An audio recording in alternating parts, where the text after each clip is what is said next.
Welcome to Well Coached, a podcast about how people, sales, profit, and self can transform your business. I'm your host, Chris Weinberg, and I have helped hundreds of entrepreneurs get into their highest productivity zone and become corporate enough to succeed. Let's get into today's episode. Hey team, welcome back to the Well Coached podcast, where we talk about how to make your business corporate enough to have enough structure in the business while maintaining your creativity and keep you in love with that business. We do that by focusing in 4 different lanes: people, sales, profit, and self, trying to get those as close to harmony as possible and taking your business to the next level while you still like it. Today, we're going to talk about the role of empathy in client relationships and why EQ matters for entrepreneurs. EQ is a game changer for entrepreneurs. The ability to manage emotions and understand others leads to stronger client relationships. Here's the deal. People basically like to do business with people that they enjoy, and having a strong EQ allows you to read the room, adjust where necessary, and get folks to bond to not only the competence level that your product or your service may be bringing, but also to you. Understanding that, emotional intelligence, also referred to as EQ, is made up of 5 key components. They are self-awareness, which is understanding your own emotions. How am I feeling? How am I reacting to things? Self-regulation, managing your reactions under stress. Are you able to do that? Motivation, staying driven to a goal or to a process without external validation. The 4th would be empathy. That is understanding others' emotions and perspectives. And the last would be social skills or social regulation, the ability to build and maintain strong relationships. What we'll cover today is how EQ impacts people, sales, profit, and self within your business. Empathy in client interactions. What is that? It is active listening, making clients feel heard. Now, we talk a lot about the DISC profile in here, and some DISC profiles are naturally good listeners. Thank you, all you high S's out there, and most of you high C's. Some of us are terrible listeners. High D's, high I's. That doesn't mean it has to always be that way. You can train yourself on these things. The beauty about EQ is that when you take your EQ assessment, it's going to judge you. It's going to tell you how you're doing in each of these categories. The beauty is you can change what you need to change. You can go to work on things. My DISC profile is a high D, a high I with a low S, low C. That could also be called worst listener in the room. Now, I don't think anyone, other than my wife maybe, would tell me that I'm a bad listener, because over the course of years, I've been aware of that, and I focus intensely when I'm in front of someone on purpose. It's not a natural skill set for me. It's a learned skill set for me. Okay, lucky on me that I was smart enough to get that figured out and go to work on it. Building trust. The way you're building trust is making that client seem heard.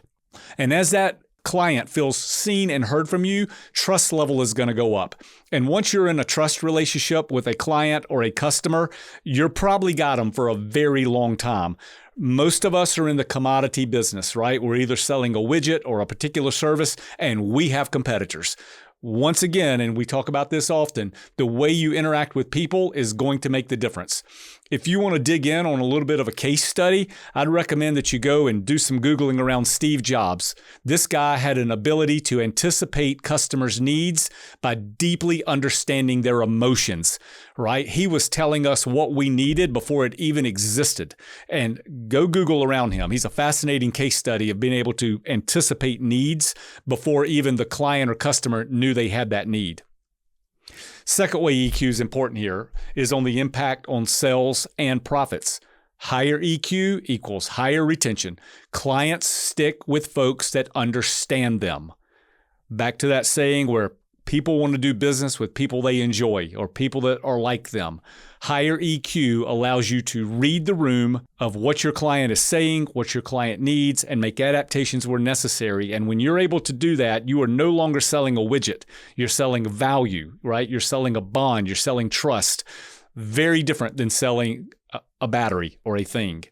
Increase of the value perception goes through the roof. People buy from businesses that they feel connected to, right? Think about that. You may have a service provider in your town that you drive extra to go to. And while you haven't ever announced that, there's a reason you drive across town to go to the same dry cleaner. There's a reason that you drive 20 extra minutes to go to a certain gym or go to a med spa. You may have one right by yourself, but you elect to go 15 minutes down the road.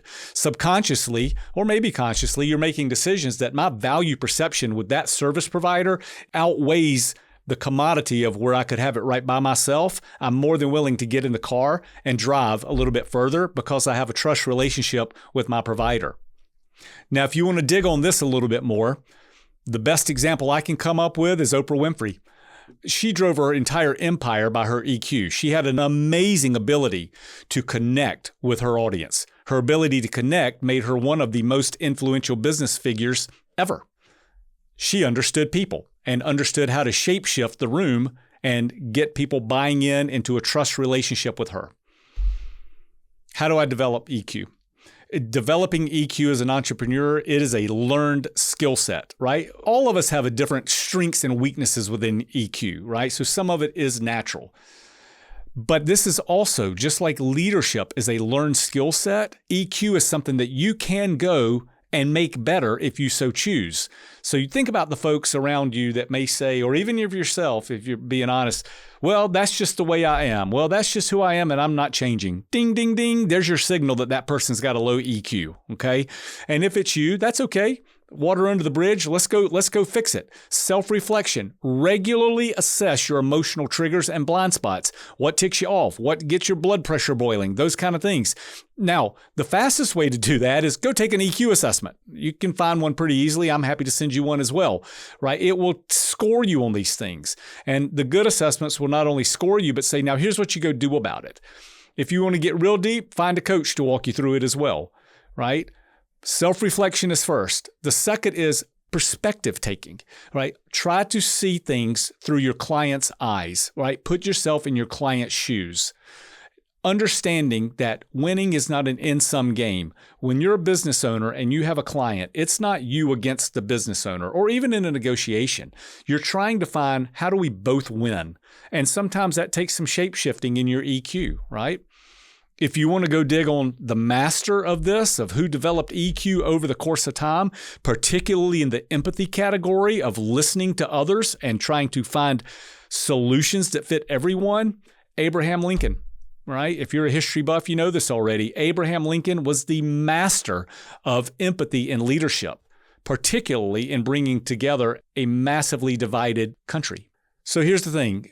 EQ, particularly the empathy part, it is not only a soft skill, it's a business multiplier. Entrepreneurs who master EQ build long-lasting relationships. People want to do business with people they like and enjoy, in addition to having a competence level. That's it for today, guys. EQ, empathy, understanding who you're in front of and being able to adapt to socially regulate and self-regulate are business multipliers. I encourage you to download an EQ test somewhere, take it, and send me an email about how it's going. That's it for today. If you like the episode, like it, share it, tell all your friends about it, and we'll see you next time.